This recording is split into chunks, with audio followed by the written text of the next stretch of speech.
Hello, this is Veronica Hernandez. We will be conducting our force field analysis for the Oak Avenue School. And I have chosen my school growth team to come to Google Hangouts, and we will be starting the session in a couple of minutes. I have just sent out the video invite. Okay, so we're going to start our Google Hangout group, and I have a coworker here that's going to help me with the force field analysis. And I also have an agenda for the force field analysis, and we're going to be looking at what is a force field. We're going to brainstorm the driving forces and the restraining forces. We're going to select some forces for analysis to see how we can help the school change. We're going to evaluate the driving and restraining forces. And then we're going to review the forces again with the team. And then we're going to strategize as to how we can change those forces. And then we're going to have some concluding thoughts. Okay? I'm looking at the forces that want the change. So how do we get the teachers at Oak Avenue to want the change? And then we're going to be looking at the forces that prohibit that change. What are some of the forces? And it can be forces, for example, I listed a couple of them here. It can be forces that are internal or external.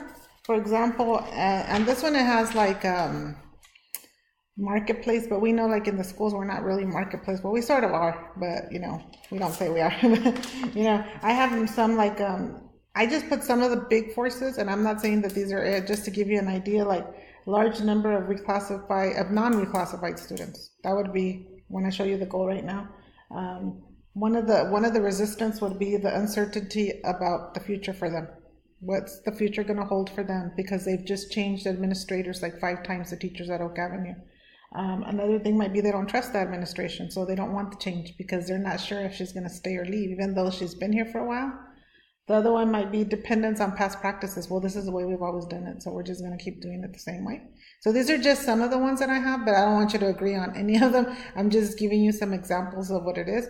And so we're going to be looking at both of those. We're going to be examining, what are some of the driving forces for the change, why do we want the change, and what are going to be some resistance to the change. And I'll show you the Google Hangout sheet. I mean, I can type in it. I think you have it too, so you can type in it too. Yeah, I just opened it. So yeah. I'm looking at it right now with the arrows this way and this way.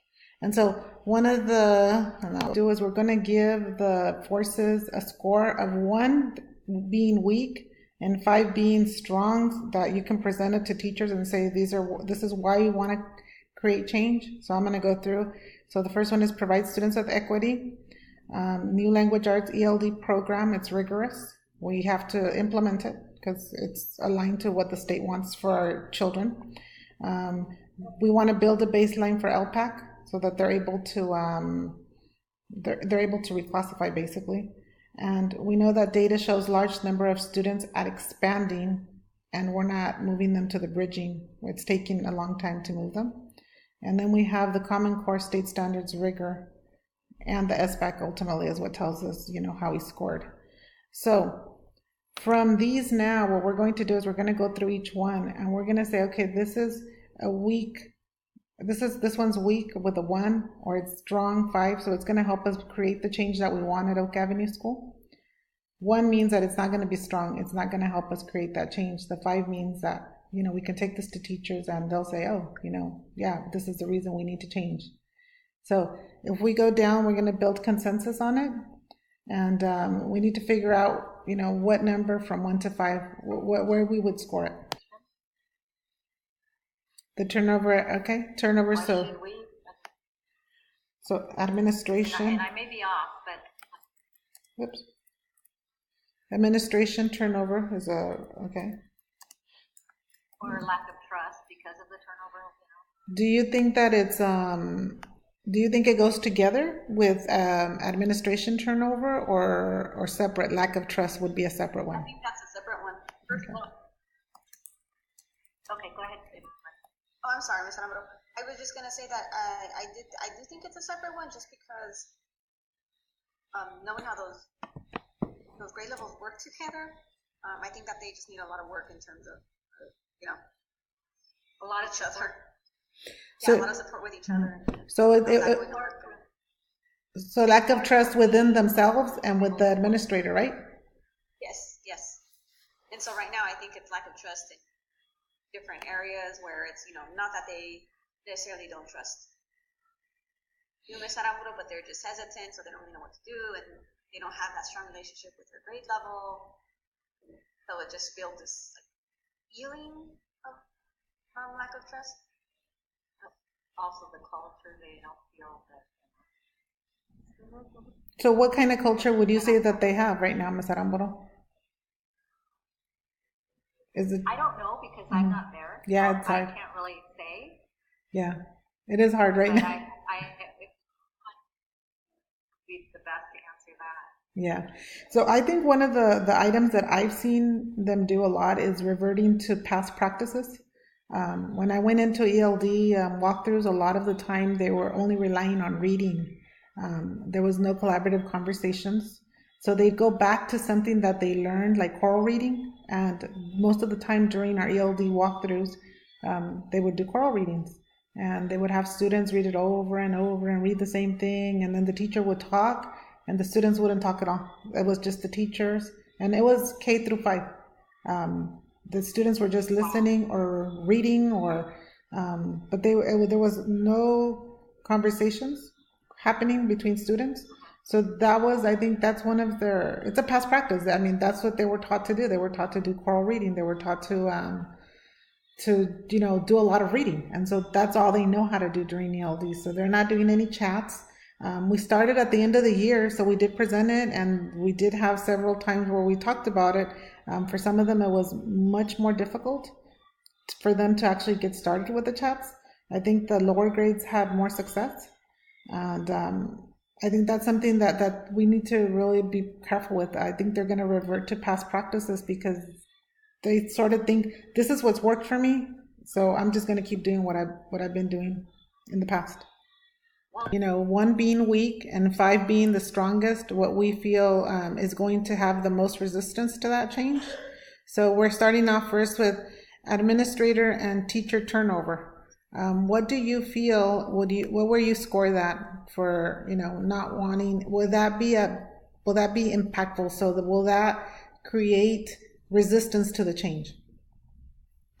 From a 1 to a 5.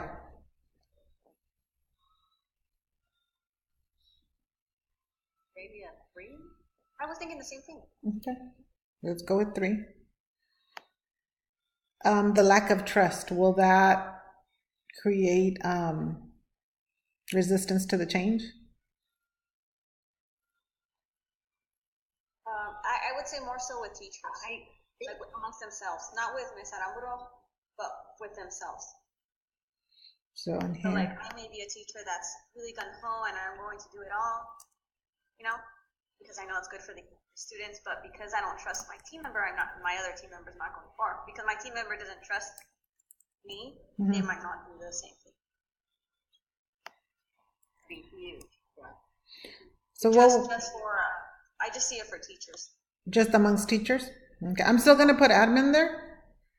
Okay. Because I'm gonna put that. The only reason I'm putting that, Ms. Aramburo, and I don't hope that you don't get offended, is because some teachers are scared and they don't trust anybody. They're just, from what I've talked to them, they're just scared. So they're not in a trusting, mood. So I would say, Do you think that would be a 4? I would say that at this point, because they've had so many administrators and they're unsure, although they're very happy that you're going over there, I still say that if that trust is not kept, the change it's going to be very difficult to make change when they're not trusting themselves as teachers, because they don't trust each other, and not trusting the administration, not being able to feel free to go talk to you about issues, which I know they will once they get to know you. I know they're going to feel wonderful, but I think that could create, resistance to the change. I don't trust anybody. And as you know, they have a lot of union members too. So, and they don't trust everybody. So, that could create resistance to change.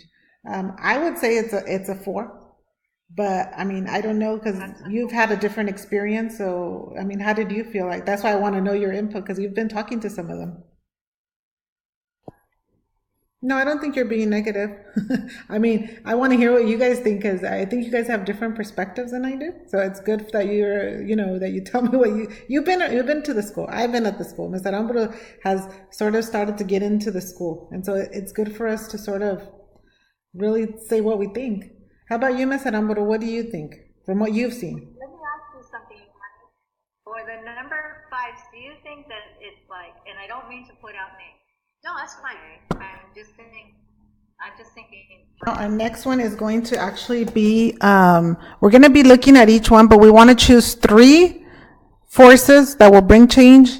And we want to look at 3 forces on this side, the ones that, the resistance ones, the ones that we can change, the ones that we can actually do something about. And those are the ones that we'll be working with. So we want to minimize the resistance forces. That's what we want to do. So the ones that are like 5s, we want to minimize and sort of strategize as to how we're going to deal with them. And on the ones that are blue over here, the forces for change, we want to find our top 3, and those are the ones that we'll be working on during this year, basically. So, I mean, after looking at the 3 on the forces for change, Limari or Ms. Aramburu, would you want to share your top 3? The changes on the blue or pink? So we're going to do for both of them, we're going to choose 3 forces from this side, forces for change, and 3 forces for the resistance. So 3 of them. 3 on this side, our top 3. The resistance are restraining forces, and the driving forces are the change. Yes. Is that right? Yes. So these here, we want to choose 3 of these driving forces for change. 3 of the driving forces for change first. So we can just say, which ones do you feel that we can really, we're going to use these forces to make sure that we have change in the school. So which one would be your top 3? Is it the ones you scored higher? Which ones do you feel are the most important? So like this one, we can get rid of this one, right? The building baseline for LPAC? Okay. So we're saying not that one, right? Yeah. I'm not going to take it off because I need to show this to my professor, but I know that one we're not going to. I think that once we get the ELD program, it aligns to LPAC, and Common Core State Standards align to LPAC. They'll still know about it regardless, so it can be part of the ELD program, but it won't be like one of the driving forces for us, okay? Is there another one that you feel that we can get rid of, or do you feel comfortable with having 4? I would even get rid of, the curriculum one. This one. So these 2? Okay. Yeah, building for LPAC, building base for LPAC, and then the curriculum one. Okay, so these 2.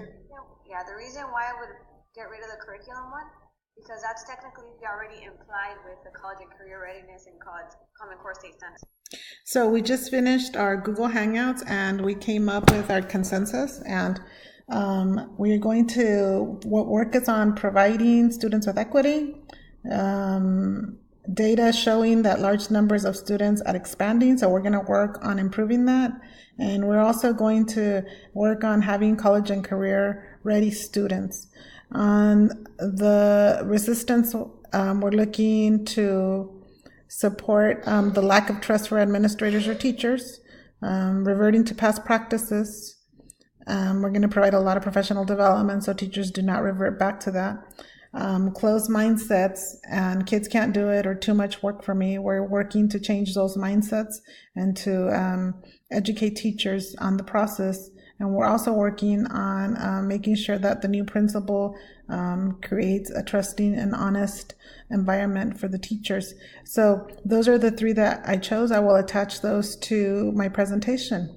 And so we are finally done, and I put in a couple of snippets of what we talked about here today. Okay, thank you. Have a great day.